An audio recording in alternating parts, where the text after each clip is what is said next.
what you feel, what you carry inside. Every unresolved wound isn't just your baggage. It's a powerful magnet, pulling the exact people and the exact pain into your life over and over again. You call it bad luck, you call it coincidence, but it's not. It is the hidden, unbreakable law of resonance in action, and it is controlling your destiny whether you are aware of it or not. The brilliant psychoanalyst Carl Jung knew this secret. He understood that the most important encounters, especially the most challenging ones, were arranged by our souls to deliver messages the ego refuses to see. In this video, we are going to unlock this hidden code. You will finally understand why you keep attracting the same destructive patterns and how to break the cycle for good. This isn't just theory. It's the key to your spiritual freedom. But before we reveal this, I need to ask you something important. A shocking number of people who find life-changing breakthroughs in these videos are not actually subscribed to the channel. If this message is already resonating deep within you, take 1 second to hit that subscribe button and turn on all notifications. Don't let an algorithm decide when you receive the wisdom your soul is crying out for. And show your support by hitting the like button, helping this crucial message reach others who feel lost and are searching for answers. I'm also curious, from what part of the world are you receiving this message? Comment your city or country below so we can all see how far these powerful teachings of Carl Jung are spreading to help heal humanity. Finally, to make a powerful declaration to the universe and to yourself that you are ready to change, type one single word in the comments right now: awakening. It's more than a word, it's the first step to reclaiming your power. Because once you understand this law, you'll realize that what you called chance was actually the universe speaking directly to you. That glance across a crowded room, that message that seemed like a mistake, none of it was an accident. It was a summons, a pre-written chapter in your destiny, orchestrated by a force greater than you can imagine. Are you ready to finally learn how to read it? Carl Jung said, "He who is not aware of the power of the unconscious believes that everything that happens to him is fate. For him, the people who enter our lives are not accidents. They are messengers, they are mirrors, they are spiritual contracts you signed even before you knew what life was."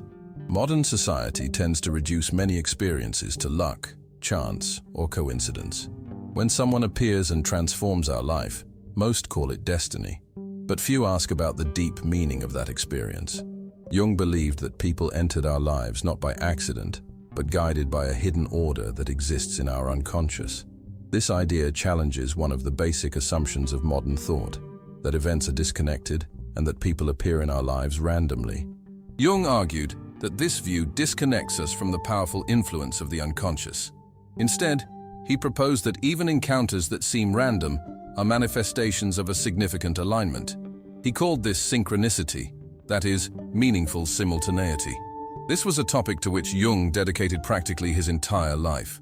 What we would popularly call coincidences, from his perspective, were proof of a hidden harmony between the unconscious and the universe.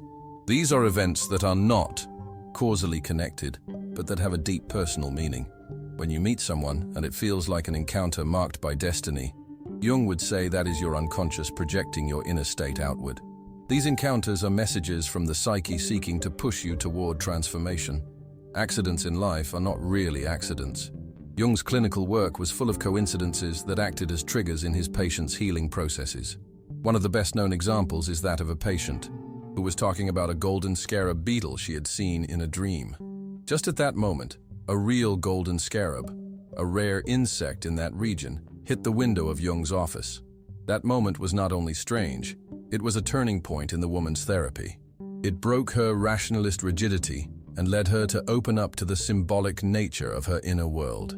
For Jung, this was not magic or mysticism. It was the encounter of the self with reality. The inner self was not just something inside the skull. It actively shaped the way we experience the world. When internal conflicts or desires reach a threshold, the unconscious often projects them onto the outside world through people. These are not mere supporting characters. They are symbolic agents in your process of individuation. They can be a stranger who changes your mindset, or a partner who confronts you with your wounds. These figures appear just when the unconscious is ready to show you something deeper. The inner self does not seek comfort, it seeks wholeness. Jung never claimed that the people who enter our lives do so to make us happy. In fact, most of the time they come to shake us up.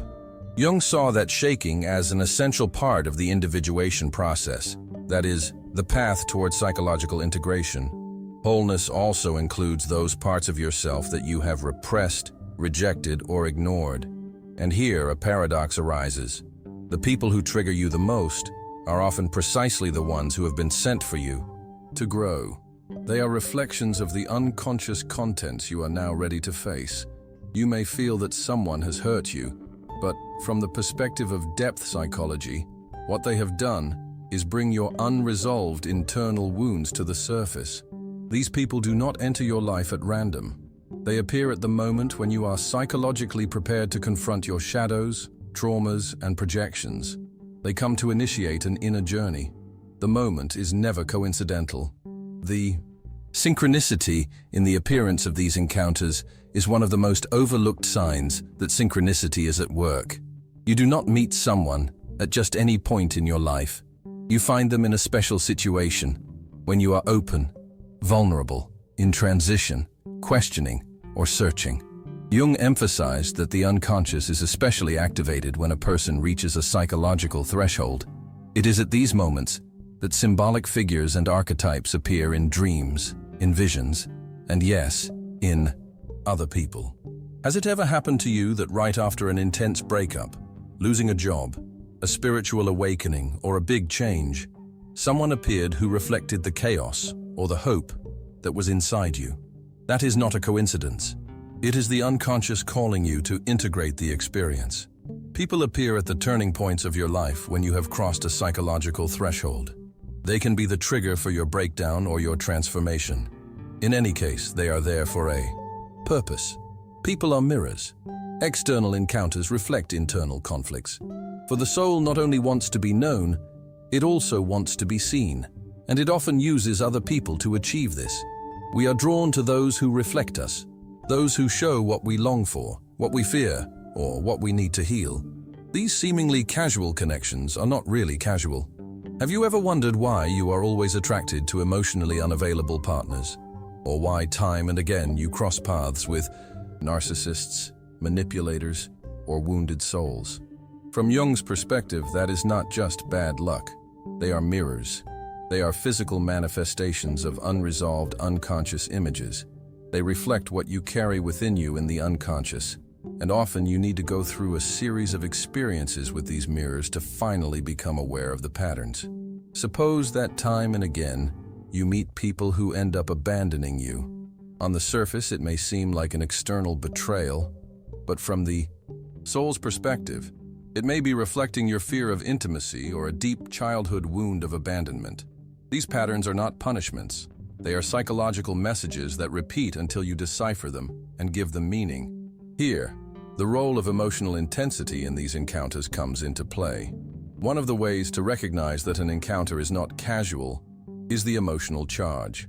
If upon meeting someone you feel an instant connection, repulsion, fear, or fascination, it is a sign that this encounter has psychic weight. Jung advised his students and patients to pay attention to extreme emotional reactions. If someone angers you without an apparent reason, it is your shadow's reaction. If you idealize them from the beginning, it may be because you are projecting the internal image of the masculine or the feminine onto him or her. If someone seems strangely familiar, they may be touching a deep layer of archetypes in your unconscious. Intense emotional reactions are rarely due only to the person themselves. What is important is what that person represents in your inner world. This type of encounter forces you to review what was dormant in your mind. Coincidences are not endings, they are starting points. Sometimes you meet someone and everything changes. A teacher says a sentence and our way of seeing the world changes. A stranger you meet on the subway listens to your story. A new friend gives you a book or an experience that will transform your life. From the you outside, it may seem like a coincidence, but from a Jungian perspective, these are starting points. They symbolize the beginning of a new psychological chapter. The unconscious often speaks in symbols, and sometimes a person is a symbol. You do not always need a dream to talk to your shadow. Sometimes your shadow comes in the form of a person, triggers you, loves you deeply, or abandons you without explanation. These initiating encounters disrupt your perception of yourself, pull you out of your old notion of self, and invite you to a deeper version of who you are. Your inner state determines who you cross paths with. One of Jung's most profound insights is this: your inner world determines who you meet. You do not attract what you want, you attract what you are. This includes both your conscious self and your unconscious parts.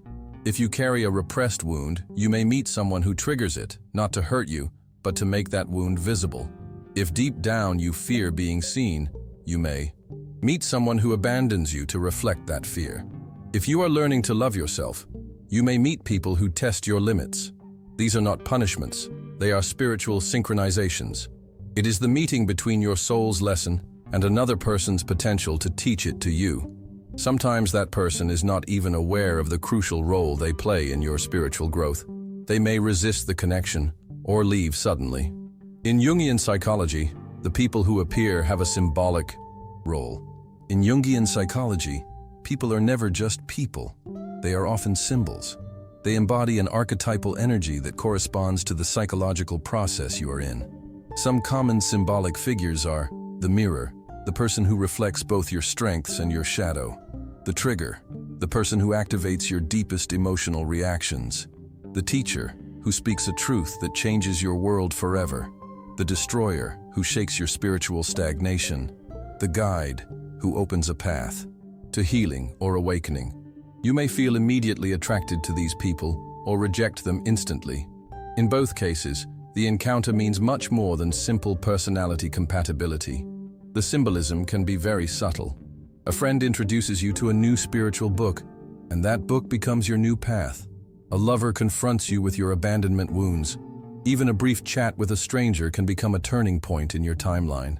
According to Jung, these encounters are messages from the unconscious that become visible, the collective unconscious, and shared encounters. Jung also believed that we were not isolated individuals adrift in the universe. On the contrary, we are all part of the collective unconscious, a vast repository of shared symbols, archetypes, and energies. This means that some encounters are not just personal, they are also universal. For example, you may cross paths with someone who represents a sage, a trickster, a mother figure, or a lover. These people not only affect your psychology, they also awaken ancestral patterns in your soul. This explains why some people feel as if they are destined, mythological, or unreal, and why they often disappear when their archetypal roles have been completed. The relationship ends, the magic fades. That is the fulfillment of the spiritual purpose. When the lesson is complete, the person leaves. One of the hardest truths to accept is this: people leave when they have fulfilled their symbolic role. We tend to cling to them because of the feelings they awaken in us, but from the soul's perspective, their task is already finished. You may want the relationship to continue, but your unconscious no longer needs the lesson they offered, and that is why they disappear, move away, or depart dramatically. The ego resists, but the soul knows that you received what you needed. Therefore, the critical question is not, why did they leave, but what did they awaken in me? That question transforms pain into alchemy. When you start to look at your past encounters from a Jungian perspective, relationships take on a whole new meaning. That close friend who betrayed you taught you your limits. That ex who shattered your trust showed you your dependencies. That stranger who comforted you during a panic attack reflected the healer within you. Jung recommended that people see their life story not as random chaos, but as a chain of meaningful and interconnected events. At this point, a book is mentioned that harmonizes perfectly with everything we are talking about. The Power of Your Subconscious Mind by Joseph Murphy. If you want to understand clearly why you attract certain people, cycles, and experiences, this book is essential. Murphy explains something that completely changes our way of conceiving life. It is not the conscious mind that guides our behaviors, choices, and even the encounters we have, but the subconscious mind. What you say or want on a conscious level matters little. If deep down you carry beliefs of rejection, abandonment, insufficiency, or lack of worth, that is what resonates and attracts those experiences to you. Murphy compares the subconscious to fertile ground. Whatever you sow there, repetitive thoughts, intense emotions, ingrained beliefs, that will grow and become your reality. And right here, everything connects with the law of resonance, because that seed within you emits a vibration, and that vibration attracts external experiences that correspond to it. Relationships, encounters, repeated cycles. Nothing is a coincidence. Everything is born from what vibrates within you. Even if you are not fully aware, the most fascinating thing is this. Murphy talks about reprogramming the subconscious. That is, if you change your beliefs, if you consciously feed your mind with new images and emotions, your vibrational field changes, and with that change, what you attract also changes. This awareness showed me something clear. Most relationships are not formed by rational choices, but by internal wounds, fragmented parts, or aspects that need to be developed and are reflected outward. If you feel that you always attract the same types of people, that you live the same events over and over again, the power of the subconscious can open a new door for you. This is not superficial self-help advice. It is a deep, practical, and accessible explanation of how the mind works. And when the change comes from within, the external world begins to transform. If you want to better understand your patterns and relationships at some point in your life, you should read this book. Another important truth is this. Not every relationship comes to complete you. Some only come to remind you that you are already complete.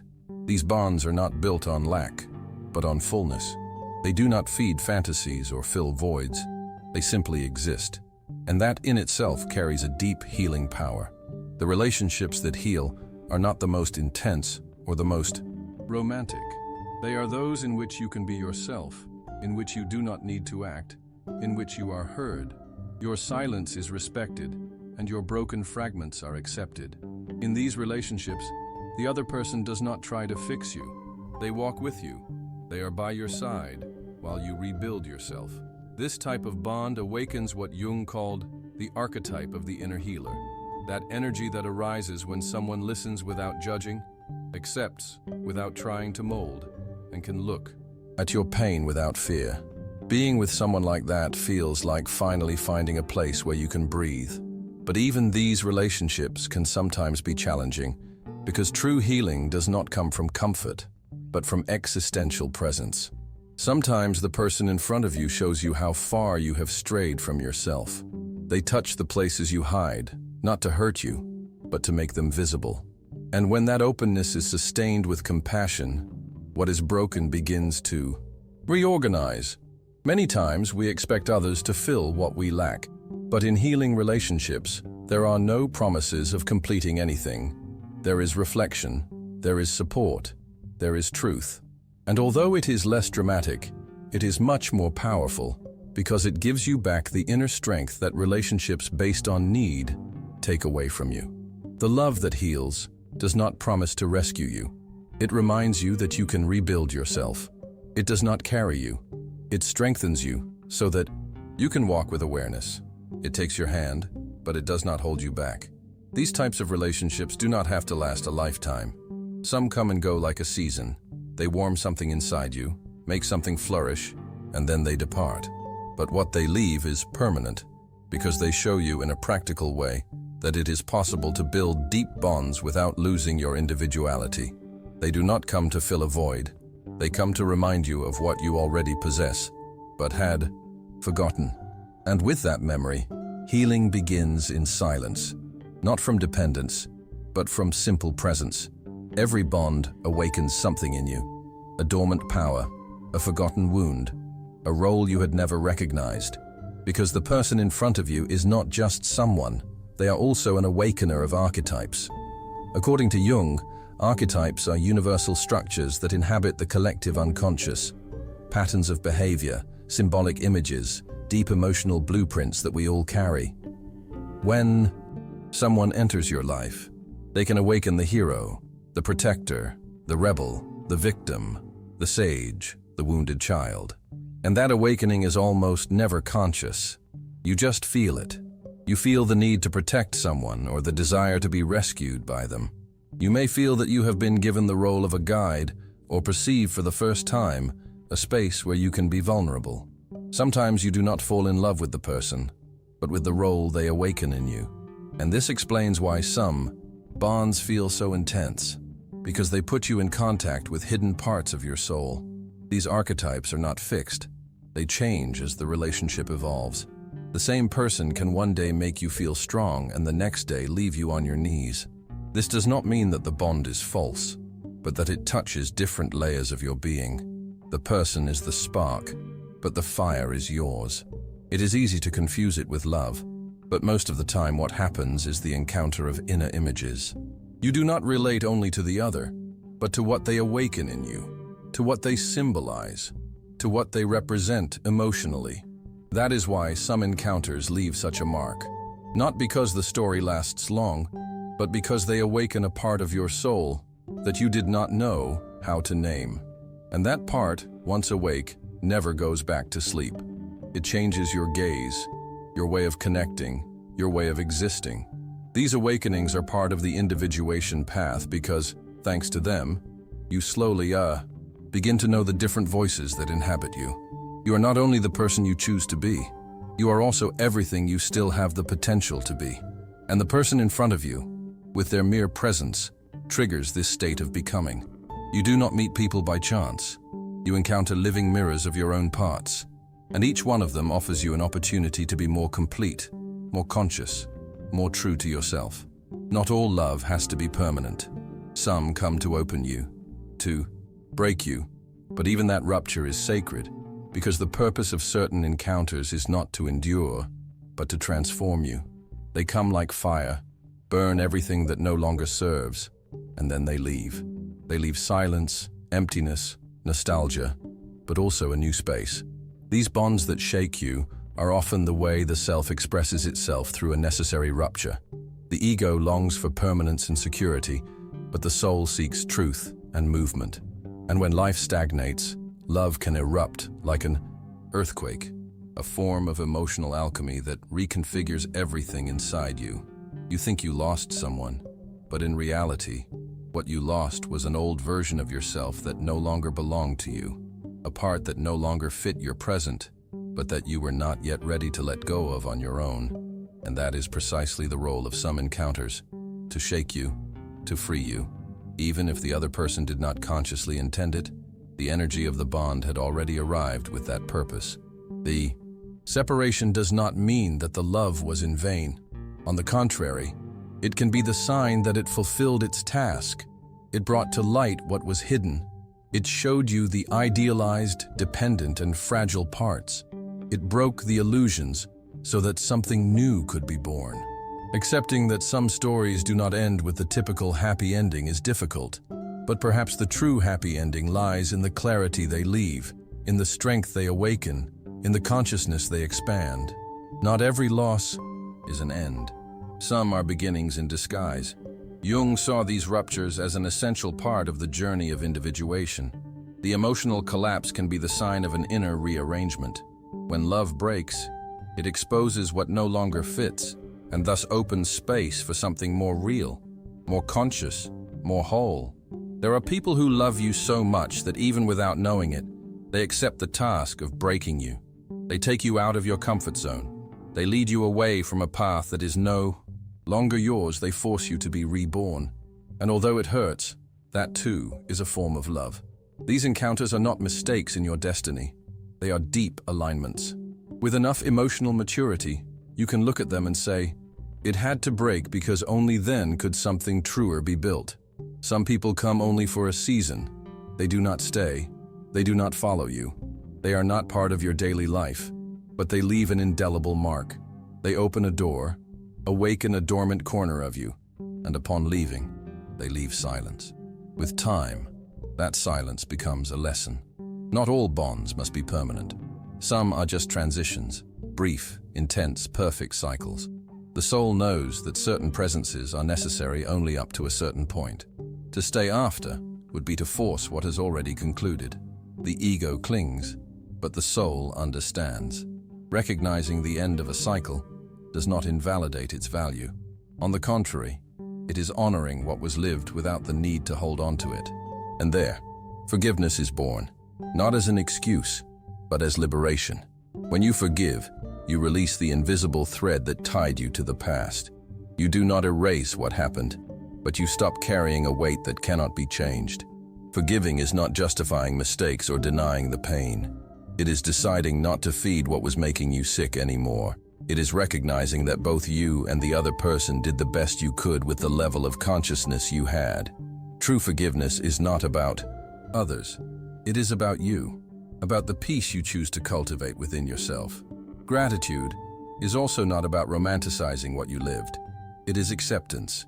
It is looking back and noticing that despite the pain, something changed, something awakened, something matured in you, even if it came with tears and silence. Some people taught you with love, others with absence, but all in some way contributed to your journey. Life moves in cycles, and each relationship brings a new lesson. Some show you what love is, others what it is not. Some heal, others break, but all, without exception, shape you. And when you manage to feel gratitude, even towards those who hurt you, something inside you changes. The anger dissipates, the attachment loosens, and the heart opens to the new. Nothing needs to last to be valuable. Sometimes it is enough to say, "Thank you for having passed through my life. Thank you even for having left." And then you move forward, lighter, clearer, more whole, because the soul knows that everything came at the right time, and that when the lesson ended, the presence also ended. In the end, almost nothing was a coincidence.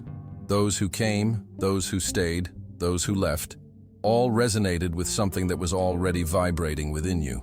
Some came as sweetness, others as a storm. Some lifted you up, others broke you into pieces. But they all touched something in you, and that touch transformed you. They brought what you needed, even if it hurt, even if it seemed unfair, even if you did not find meaning in that moment, because the unconscious moves on paths where logic cannot reach. And that is why clarity usually comes later, when the dust has settled. The pain becomes a signal, the chaos a story, the person a mirror. Every encounter serves a purpose: to awaken, to reveal, to teach, to challenge, to heal, sometimes to destroy, and sometimes all at once. Recognizing this is a sign of inner maturity, because when you stop seeing people as chance or punishment and understand them as pieces of your internal process, the story changes, the drama dissolves, and consciousness appears. The journey is not about controlling who comes in or who goes out. It is about recognizing what each presence showed you, integrating what was activated, letting go of what no longer serves, giving space to what is still forming. It is not about fleeing from pain, but about giving it meaning. On this path, you have seen many of your own parts reflected in the eyes of others. You discovered yourself in the emotion of beginnings, in the pain of endings, in the intensity of projections, in the serenity of authentic presences. You learned that not every bond is destined to last forever, but that every bond can teach you something, and that even what seemed like a loss was actually a passage to a fuller version of yourself. The unconscious shines before contact. The soul recognizes before the name, and everything that seemed coincidental was truly a reunion with the parts of you that were waiting to be seen, felt, embraced. You never met anyone by chance. Each person was a bridge between who you were and who you could be. Each story left a mark, not a wound, but a map. And now, looking at everything you have lived, perhaps you can finally say in silence, it was worth it, because in the end, every encounter was exactly what it was meant to be. And now, after traveling this path of encounters, farewells, and reunions with yourself, I wonder what parts of your soul have awakened thanks to those who came into your life? What wounds did they show you, and what lessons did they leave you? How many of your bonds were mirrors of what you needed to see and recognize? Even if it hurt at first, think about it for a moment. Every person who touched your life, every hug you felt, Every breakup you went through was not random. And so, the truth is now clear. Every person who has ever entered your life, every soul who has touched yours, was never random. They were all doors, sacred gateways to a deeper understanding of yourself. The real journey was never outside. It was always within, in every fragment of your being waiting to be recognized, integrated, and set free. You now hold the spiritual key. You understand that your inner power dictates what you attract, and from this moment on, you are no longer a victim of fate, but the conscious architect of your destiny. Your story has just been rewritten, and our journey together is only getting deeper. Before you go, I want you to do one powerful thing for me. Based on the profound wisdom we've shared today, I want you to tell me in the comments below, in one short sentence, what is the one truth about your relationships you can no longer ignore? I will be reading your answers. As you do that, know that an incredible number of people who have these life-altering realizations while watching are not yet subscribed. Don't let the next crucial message the universe has for you get lost. Take a second to hit that subscribe button and turn on all notifications. If this knowledge has truly impacted you, press the like button. Your click helps this wisdom find countless others who are still searching. You are ready now. Ready to look within, recognize your truth, and walk towards the version of yourself that has been waiting to be discovered. Every step you take inward is a step toward the life you truly deserve. Your story is just beginning, and every future encounter now holds a divine purpose.